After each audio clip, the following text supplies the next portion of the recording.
wabarakatuh. Halo Sobat Almata. Di sini kami akan mempresentasikan hasil diskusi kelompok kami dari kelompok 3, yaitu berkaitan dengan SIK atau Sistem Informasi Kesehatan, khususnya yang ada di Indonesia. Sebelum kami mempresentasikan hasil diskusi kami, izinkan kami memperkenalkan diri terlebih dahulu. Saya Salman Rifki Yanwar dengan nomor induk mahasiswa 2232000238. Saya Aizan Salim dengan nomor induk mahasiswa 2232000231. Saya Dwi Prasetya, nomor induk 2232000230. Saya Rizky Nurhadi dengan nomor induk mahasiswa 2232000259. Saya Andrano Prima Saputra, NIM 223200244. Langsung saja ke materi. Untuk yang pertama yaitu berkaitan dengan definisi SIK dan juga contoh penerapan SIK itu. Untuk definisi dan juga contoh akan disampaikan oleh Mas Aizan. Pada Mas Aizan dipersilahkan. Terima kasih kepada Mas Salman telah memberikan kesempatannya. Perlu kita pahami bahwa SIK atau Sistem Informasi Kesehatan adalah suatu sistem yang digunakan untuk mengumpulkan, mengelola, memproses data dan informasi yang bertujuan untuk memudahkan pengguna dalam proses pelayanan kesehatan. SIK itu sendiri terdiri dari beberapa komponen utama. Yang pertama, perangkat keras seperti handphone, perangkat lunak, aplikasinya, jaringan atau untuk koneksi, dan juga SDM, sumber daya manusianya. Untuk memahami definisi atau SIK itu sendiri, contoh sederhananya adalah seperti di rumah sakit atau puskesmas. Di sana memiliki sistem yang untuk mengelola informasi pasien, mengatur jadwal janji temu, mengontrol persediaan obat, dan juga memberi respon pengambilan keputusan bagi pengguna sistem tersebut. Itu mungkin salah satu contoh sederhana yang familiar di kehidupan kita sehari-hari. Terima kasih. Itu merupakan definisi dan juga contoh dari SIK. Yang selanjutnya yaitu perkembangan SIK di Indonesia, sistem informasi kesehatan di Indonesia, yang akan disampaikan oleh Mas Dwi Prasetya. Pada Mas Dwi Prasetya dipersilakan. Baik, terima kasih Mas Salman atas waktunya. Di sini saya akan menjelaskan tentang perkembangan sistem informasi dan kesehatan di Indonesia.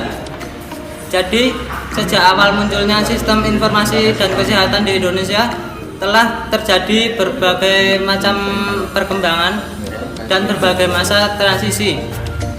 Yang pertama ada fase terfragmentasi atau fase dari sumber data ke pusat dengan berbagai bentuk laporan yang dikelola dan disimpan oleh masing-masing unit di Departemen Kesehatan. Kemudian pada masa transisi atau masa dari tahun 2005 sampai tahun 2011 disebut masa transisi, yaitu terjadinya integrasi dari komunikasi data dengan sebagian besar data masih dalam bentuk agregat dan sebagian kecil dalam bentuk individual, dan sebagian data sudah terkomputerisasi dan keamanan data kurang aman dibanding sekarang.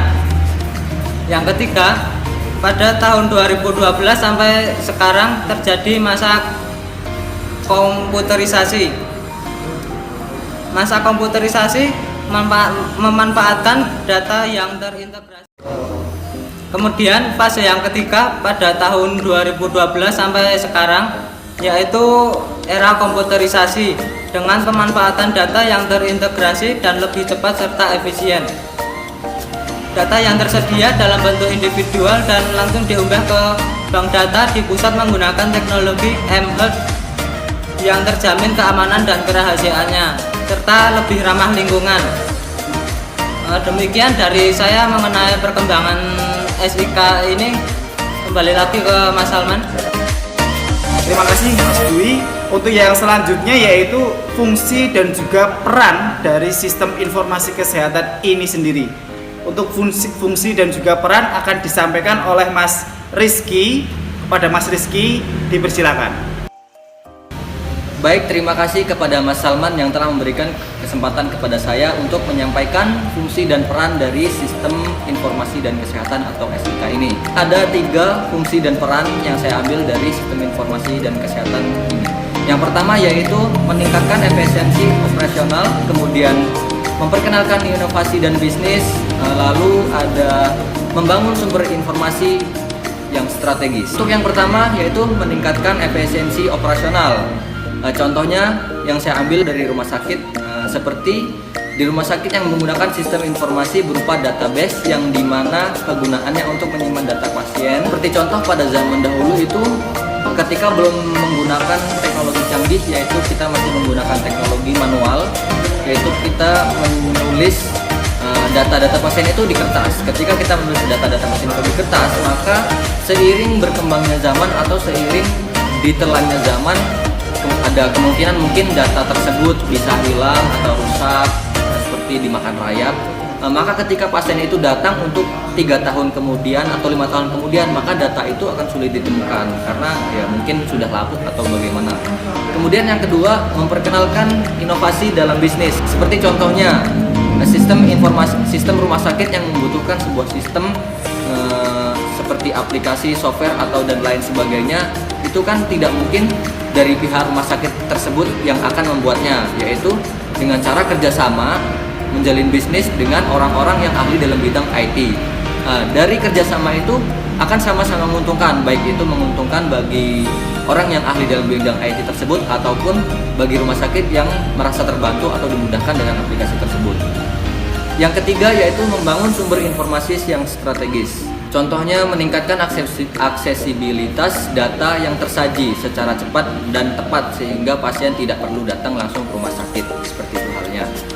Seperti halnya penggunaan aplikasi khusus pasien atau seperti Halodoc, aplikasi konsultasi tersebut itu sangat memudahkan sekali tentunya bagi masyarakat, di mana kita tidak perlu datang langsung ke rumah sakit atau tidak perlu datang langsung menemui dokternya untuk konsultasi. Dengan adanya sistem tersebut, kita bisa konsultasi lewat aplikasi yang mungkin akan dibalas lewat AI langsung, atau mungkin dibalas secara oleh dokternya langsung tanpa harus bertatap muka. Jadi itu merupakan adalah salah satu sumber informasi yang cepat, akurat, dan memudahkan juga tentunya. Baik, terima kasih Mas Rizky. Itu merupakan fungsi dan juga peran dari SIK di Indonesia khususnya. Untuk yang selanjutnya yaitu adalah kelebihan dan juga kekurangan dari SIK. Sebuah sistem tentu saja ada kekurangan dan juga ada kelebihannya. Untuk kelebihan dan kekurangannya akan disampaikan oleh Mas Adrian. Kepada Mas Adrian, dipersilakan. Di sini saya akan menjelaskan tentang kelebihan dan kekurangan dari SIK sendiri. Untuk kelebihannya yang pertama adalah bisa mengurangi biaya pengeluaran dari suatu perusahaan atau instansi kesehatan. Lalu bisa merupakan investasi jangka panjang yang menjamin.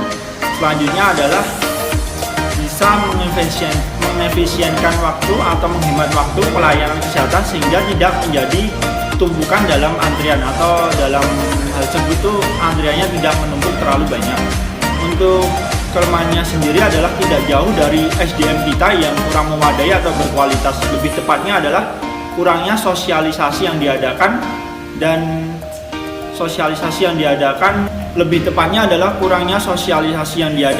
keingintahuan SDM-nya itu sendiri tentang SIK atau di bidang kesehatan tersebut.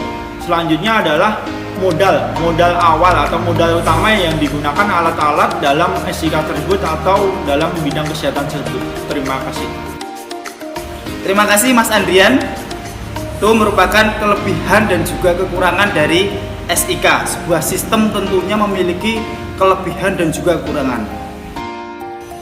Dari beberapa presentasi teman-teman saya tadi bisa kita tarik kesimpulan yang disebut sistem informasi kesehatan atau SIK ini adalah kombinasi perangkat dan juga prosedur yang digunakan untuk mengelola siklus informasi pendukung perencanaan, pelaksanaan dan juga pemantauan kinerja sistem. SIK ini merupakan salah satu dari 6 komponen utama dalam sistem kesehatan di suatu negara. Gabungan dari 6 komponen utama ini. Ini mencakup pelayanan kesehatan, produk medis, vaksin, teknologi, tenaga kesehatan, pembiayaan sistem kesehatan, sistem informasi kesehatan, kepemimpinan, dan juga tata letak. Dari 6 komponen utama tadi, di situ ada kalimat teknologi yang dulunya menggunakan manualisasi. Dengan adanya sistem informasi kesehatan ini dikelola menggunakan teknologi yang berbasis teknologi untuk memudahkan pelayanan kesehatan khususnya di Indonesia ini. SIK ini dapat meningkatkan efisiensi operasional, memperkenalkan inovasi dalam bisnis, dan juga membangun sumber informasi yang strategis, yang lebih lengkap dan juga akurat. Baik, mungkin itu saja dari kelompok kami, dari kelompok 3. Apabila dari awal sampai akhir banyak kekurangannya, banyak tutur kata yang kurang pas dari kami mohon maaf yang sebesar-besarnya. Dari kami cukup, sekian. Wassalamualaikum warahmatullahi wabarakatuh.